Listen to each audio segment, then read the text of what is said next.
kulanti wanaagsan saaxiibayaal meel walbaad naga daawanaysaan kusoo dhawaada xogihii ugu dambeeyay haddaba maxaa cusub dowladda federaalka soomaaliya ayaa markii ugu horeysay ka hadashay khilaafka kala dhexeeya maamul goboleedka Puntland.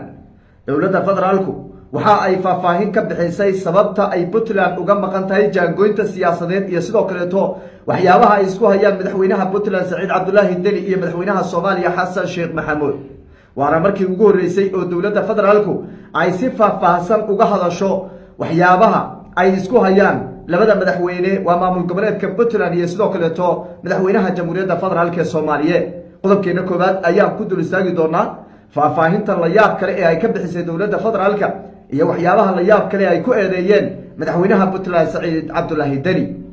qodobkeena labaad dowladda federaalku waxay mar kale soo celisay oo ay shaacisay in la dhammayn doono khilaafka dhammaan maamul goboleedyada kala dhexeeyo isla markaana doorashada qof iyo codka ay la geyn doono meel walba oo amni ah oo ummadda Soomaaliyeed ay ku sugan yihiin.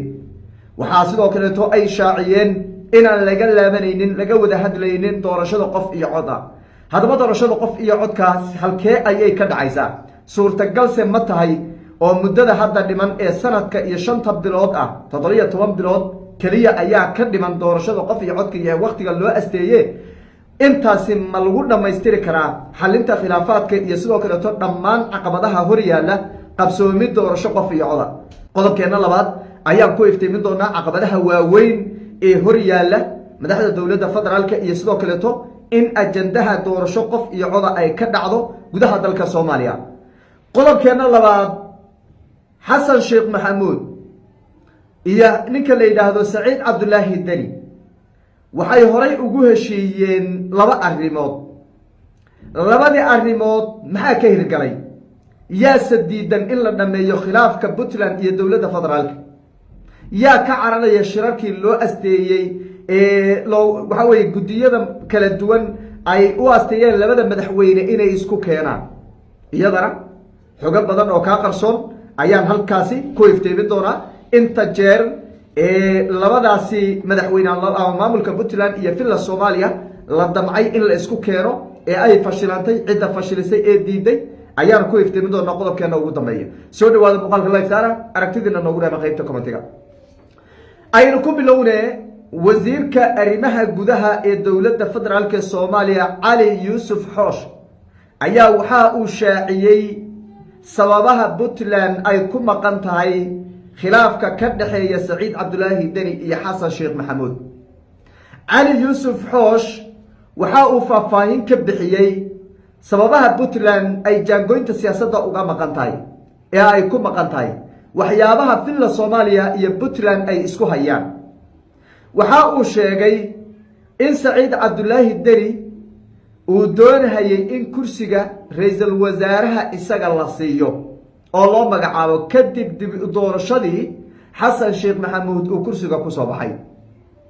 in isaga la siiyo ra'iisul wasaaraha ama qof isagu uu keensado ama isagaba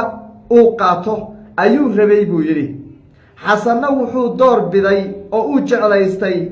Xamse Cabdi Barre oo isagu uu magacawday. hada labada nin haday wax ku heshiiyaan oo heshiiska uu buro yaa khaladka iskale. khaladku waxa iskale qofka buriyay Soomaaliya balanti ka baxay. labada nin la isku diidana Saciid Cabdullaahi Deni inuu ra'iisul wasaare rabay ama isagu qof ka keensado ama isaga naftiisa ha qaato, laakiin inuu ra'iisul wasaare rabay waa dabac rageed, waa wuxuu xaq u leeyahay. laakiin meesha waxa ku jira Xamse in la siiyana kaba xumaan karo, laakiin meesha wax baa ku jiray. xasan isagoo baasho ay ka taalo dhulka ay ka taalo xaaladdu ay ku xun tahay ayaa Saciid Cabdullaahi Deni oo imaaraad iyo dowlado dhuuqayo lacag haysta baa wuxuu yiri in adeerow ii heeli adi hadaad soo baxdo soona tartan adi hadaad soo baxdo ra'iisul wasaare isi ani hadaad soo baxana ra'iisul wasaare ku siinaya. saami qaybsi baa lagu heshiiyay. ra'iisul wasaare bas ama saami qaybsi siyaasadeed ayaa lagu heshiiyay. raguna waa heshiiyaan weligeed ba saami qaybsi siyaasadda waa share. siyaasaddu share weeye, kana hebel iyo kana qabiilkeeda iyo kana qoyskeeda meesha ma taalo. share weeyaan waxa weeye waa heshiis iyo waxa weeye wax la share gareeyo weeye oo macnaha laga heshiiyay la share gareeyo. wixii laga heshiiyay iyo raggii soo saaray xasan dhammaantood waxa weeye waa uga baxay ballantii keligiina maa saciid cabdullaahi deni ragga ballanta looga baxay axmed madoobahan hadda la haystaa ka mid a oo dib dee ay iskaga dhaceen markii hore laakiin ay is wateen magacaabistii ra-iisul wasaarihii howlahaasoo dhan ay is wateen waxaa ka mid a cabdiraxmaan cabdishakuur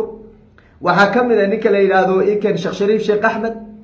rag badan oonan kusoo koobi karin halkan oo madaxweyneyaal hore ra-iisul wasaareyaal hore waxaa weeye xasan cali khayre uu ka mid yahay ninkaas waa nin adage magaciisa ina xuso weeye raggaasoo dhan baa ballan la galay oo la yidhi inteena nin inaga mid a hadduu soo baxo hee inagu aan noqono dad siyaasadda wadaaga oo ka wada dhex arka aan noqono farmaajona aan afka ciidda u darno heshiiskii isaga ahaa marka xasan waa ka baxay xasan heshiiskaa waa uga baxay heshiiskaa marka xasan uu ka baxay laguma eedayn karo saciid cabdullaahi deni ow maxaad u dhiriftay maxaad u tagtay maxaad u imaan weyday maxaad dowladda federaalka ula shaqayn weyday laguma eedayn karo laguma eedayn karo eedda waxaa iskale xasan sheekh maxamuud midda kale guddiyo badan oo isxilqaamay baa jira oo isku xilqaamay sidii ay xasaaradani u dhammayn lahaayeen loo kulansayn lahaa oo loo wada hadli lahaa maadaama saciid cabdullaahi deni marar badan uu codsaday wada hadal iyo wada xaajood iyo inuu la garnaqsado dowladda federaalka ama madaxda dowladda ilaa iyo afar guddi baa isku dayeen sheekh shariif sheekh axmed farmaajo oo 2 jeer bay isku dayeen oo weliba xasan baa ka codsado igala shaqeeya sidii deni aad usoo celin lahaydeen labadaba waa fashilmeen oo waxaa fashiliyay xasan oo diiday oo imaan waayey 2 guddi oo kaleeto ayagana deni la fadhiisteen oo ayagana Soomaali una xasan baa markii hore soo diray markay deni la fadhiisteen oo ogolaansho ka keeneen xasan baa diido telefoon uu ka qaban waayey madaxtooyadana waa laga furi waayey ergagii beesh waxa way qaramada midoobay waa ogsoonaydeen gabadhii antarina miyay gabadhii keena gabadhii deni markay la fadhiisato uu ogolaaday oo uu yiri diyaar baan u hayna la garnaqsado xasan baa diido shaqadii uu wakeeriyo wuxuu yiri faragelin bay wadaa ninkii la dhahayay soo wad James Swan baa la soo bedelay James Swan deni buu la fadhiistay deni markuu la fadhiistay isagana waxa weeye xasan uu ku soo noqdayna waxa la yiri kor uga bax baa la yiri hawsha deni kor uga bax tuqi xasana marka waa carcaraya hadda marka iyo haatan dowladda federaalku waxay shaacisay doorasho qof iyo coda wixii oo dhan laga soo tag waqtigu waa dhamaaday waqtiga 4 sanaha dhama 17 bilood baa ka dhiman muddaxileedkii xasan sheekh maxamuud sanad iyo 5 bilood ayaa ka dhiman waa muddaxileedkii xasan shalay alla dhamaan oga oo orod badana dowladdu waxay rabtaa doorasho qof iyo cod ay rabtaa waayahay doorasho qof iyo cod halkee laga qaban Puntland oo maqan doorasho qof iyo cod gobolka banaadir bas ma loo qabani iyo baydhabo dhuusamareeb iyo jawhar saddexda magaalo balgeeni xagee doorasho qof iyo cod laga qaban karaa halkee doorasho qof iyo cod halkee laga qaban karaa oo maanta ay dalkeena ka qabsoomi kartaa iska badaa dabca dowladda halkee laga qaban karaa doorasho qof iyo cod doorasho qof iyo cod waxaa si buuxda looga qaban karaa deegaanada Puntland waa koow iyo deegaanada SSC Khaatumo waa laba deegaan Soomaha wixii kale oo soo raaca waa magaalooyin iyo gobolka banaadir waa laga qaban karaa hadii amnigiisa la adkeeyo oo amnisoonta iyo ciidamada gobolka banaadir waa laga qaban karaa dhamaantii waa laga qaban karaa marka wixii kale adigu waa goboliyo degmooyin weeye labada maamul ee kaliya ee amniga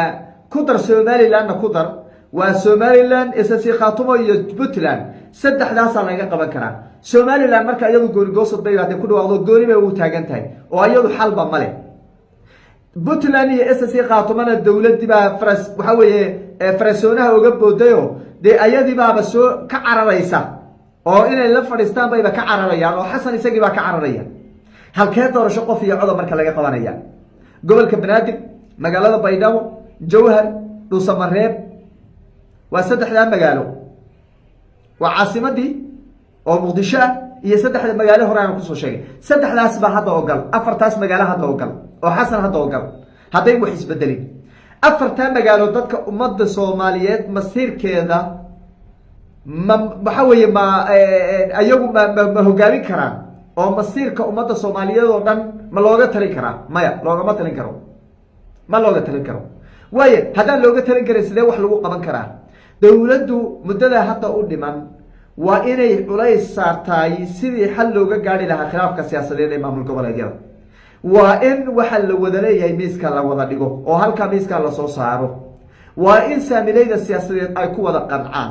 hadday qanci waayaan oo la qancin waayo, doorasho qof iyo cod iyo waxaan la wadoo dhan waa maag, waa waxaan waxba ka jirin, waa wax waxa weeye madmadow, waa wax ummadda soomaaliyeed lagu khalday lagu marin habaabinayo. waxaana dhici doonta berito in xasan uu yidhaahdo 2 sano oo ku darsiya ii sameeya doorasho qof iyo coda si aan u gaadhno. halkaay ku socotana waa midda, halkaabay ku socotaa. taana laga yeeli maayo oo shalay isagaa intuu madaxtooyada hor istaagay lahaa farmaajo uu soo bax,